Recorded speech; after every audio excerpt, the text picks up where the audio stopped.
Hello, our lovely friends. Welcome to another exciting episode of our podcast. We're so thrilled to have you here with us today. And today we've got a super enjoyable topic lined up for you. Trust me, you're going to love this one. This one's so relatable because, let's be honest, we all want happiness and peace in our lives. Our topic today is the world's most peaceful country and happiest people.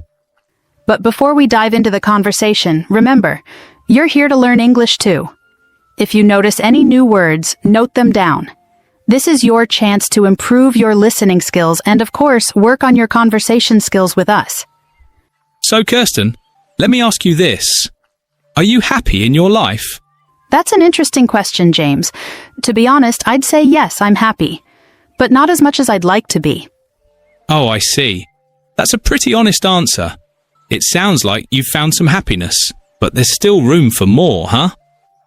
Yes, exactly. I think everyone has those moments where they're happy, but there's always something more they're striving for, you know? Well, that's a great point. But let's dive a bit deeper. What do you think the true definition of happiness is? That's a tough one.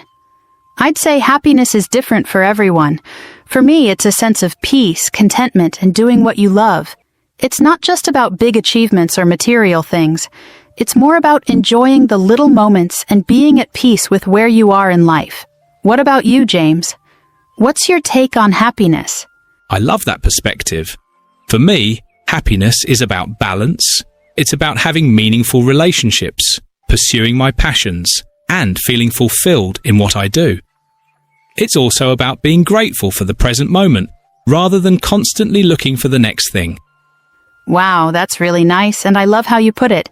It's true. Gratitude and balance are key. You know, we often think that the richest people must be the happiest because they have everything they want. But do you think wealth truly brings more happiness? Or is there something deeper at play here? That's an interesting question, James. I think wealth can bring comfort and security, but it doesn't guarantee happiness. Sometimes people with a lot of money feel more pressure, loneliness, or emptiness. True happiness comes from within, and having meaningful relationships, purpose, and peace of mind can't be bought. What do you think, James? You know what? Let's throw this question to you, our awesome listeners. Do you think rich people are happier than everyone else? Or is there more to happiness than just money? We'd love to hear what you think. Drop a comment. Well, James, are celebrities really as happy as they seem? Wow, that's an interesting question, Kirsten. No one's ever asked me that before. I mean, on the surface, celebrities seem like they have everything: fame, money, and luxury. But do you think that's enough to guarantee true happiness? Exactly. We see them buying expensive cars, wearing the latest designer clothes, and eating at the finest restaurants. It seems like they've got everything. But do you think all of that material stuff really makes them happy, James? That's the million-dollar question, right?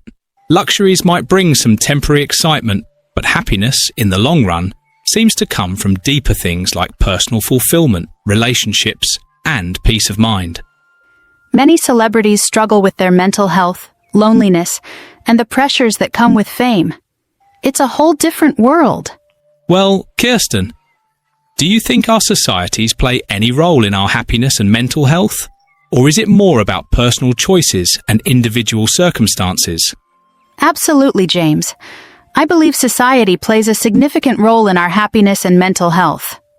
I truly agree with you. If your neighbour is good, you will feel like family.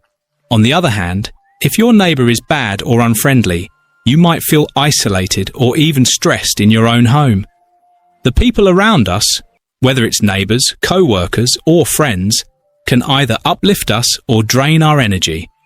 Well said, James. We often see that neighbors are fighting. They don't like each other at all. They gossip about one another and create unnecessary tension. This kind of negativity can make life so much harder, especially when you're supposed to feel relaxed and safe in your community. Okay, let's talk about something different. What makes a country peaceful? That's an interesting question, James. I think a peaceful country is built on several key factors. First, good governance plays a huge role. Yes, when leaders are fair and just and work for the well-being of all citizens, it creates a sense of trust and stability. Yeah. Second, access to education and healthcare is essential because an informed and healthy population is better equipped to resolve conflicts and contribute to society. If you ask me about the most peaceful countries name list, I would say countries like Iceland, New Zealand, and Denmark come to mind. They consistently rank high on global peace indexes. These countries focus on equality, social welfare, and maintaining a low crime rate. Plus, they have strong systems in place for education, healthcare, and environmental sustainability. It's inspiring to see how much harmony can be achieved when a nation prioritizes these values. But you know, Kirsten, people nowadays are frustrated and depressed for various reasons, even in peaceful countries.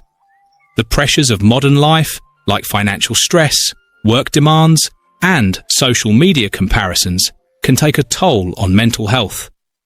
That's right. Imagine in old times, like in villages, people used to lead simple lives. They didn't have the constant distractions of technology or the pressures of keeping up with others on social media. Yes. In short, their lives were more focused on family, community, and basic needs. They spent more time outdoors, worked with their hands, and relied on each other for support. They also needed money, but they didn't rely on it as heavily as we do today. Bartering and self-sufficiency were common. They grew their own food, made their own clothes, and built their own homes. Life was less about material wealth and more about meeting basic needs and enjoying the simple pleasures of life. How can we find happiness in tiny things, Kirsten? I mean, in today's world, it feels like we're always chasing bigger goals. But what about the small joys in life? That's such a wonderful thought, James. I think happiness in tiny things starts with gratitude. When we appreciate the small blessings, like a warm cup of tea on a rainy day, a kind word from a friend, or even just watching the sunset, we realize how rich life truly is. Absolutely. It's about being mindful, isn't it? Take a moment to savor the present instead of always worrying about the future or dwelling on the past. Exactly. It's also about simplifying our lives. Sometimes we overcomplicate things with too many choices and distractions.